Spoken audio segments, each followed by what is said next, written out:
He only saw her at 3 a.m., when the world was quiet, as a security guard on the graveyard shift at City General Hospital. My world revolved around hushed hallways and the soft hum of machinery. Most nights were a blur of routine patrols and lukewarm coffee.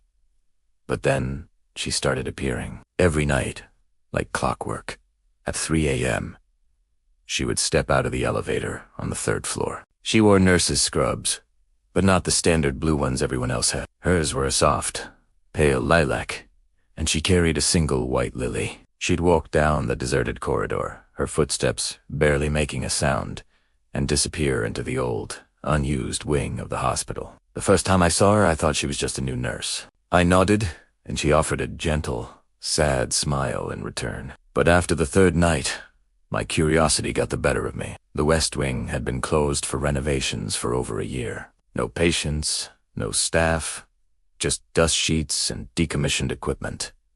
Why was she going there?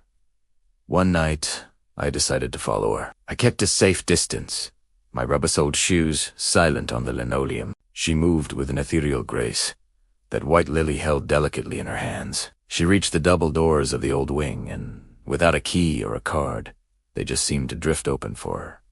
She slipped inside, and they swung shut behind her. My heart was pounding. I tried the doors. Locked. Solid. I checked the security logs for the electronic locks. No record of them opening. It was impossible. Shaken, I returned to my desk, my mind racing. Who was this woman, and what was she doing in a part of the hospital that was supposed to be empty? The next day, I couldn't shake the image of her. I asked one of the veteran nurses, a kind woman named Margaret, who had worked here for 30 years. I described the nurse in lilac scrubs, the white lily, her nightly visit to the West Wing. Margaret's face went pale. She pulled me aside, her voice a whisper. "You've been seeing Ilara," she said. I must have looked confused, because she continued, "Ilara was a nurse here, years ago. A wonderful one. She worked the night shift in the old maternity ward, in the West Wing. She always brought a fresh flower for the new mothers. Said it was a little bit of beauty to welcome a new life."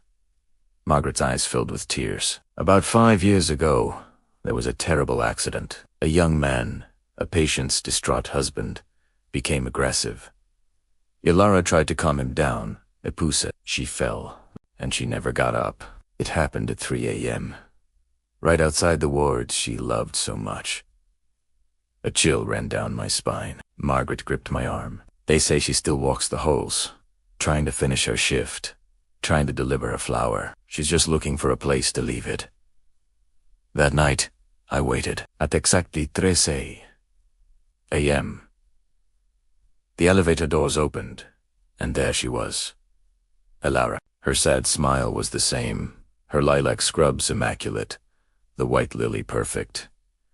This time, I didn't hide. I stood in the middle of the hallway as she approached. She stopped in front of me, her eyes holding a deep, ancient sadness. I found my voice, though it trembled. "You can leave it with me," I said, holding out my hands. "I'll make sure it's safe." For the first time, her sad smile transformed. It became radiant, full of peace and relief. She gently placed the cool, smooth stem of the lily into my hand. Her fingers brushed mine, and for a fleeting moment, I felt not a cold chill, but a gentle warmth, like a final, grateful sigh. Then she faded. Not all at once, but like mist dissolving in the morning sun, until only the faint scent of lilies remained. I never saw her again. The 3 a.m. hour became quiet once more, but every night I place a single, fresh white lily on my security desk, right where everyone can see it. It's a little bit of beauty in the quiet hours, a reminder that even in the darkest of nights, a kind soul's work is never truly done. Thanks for watching.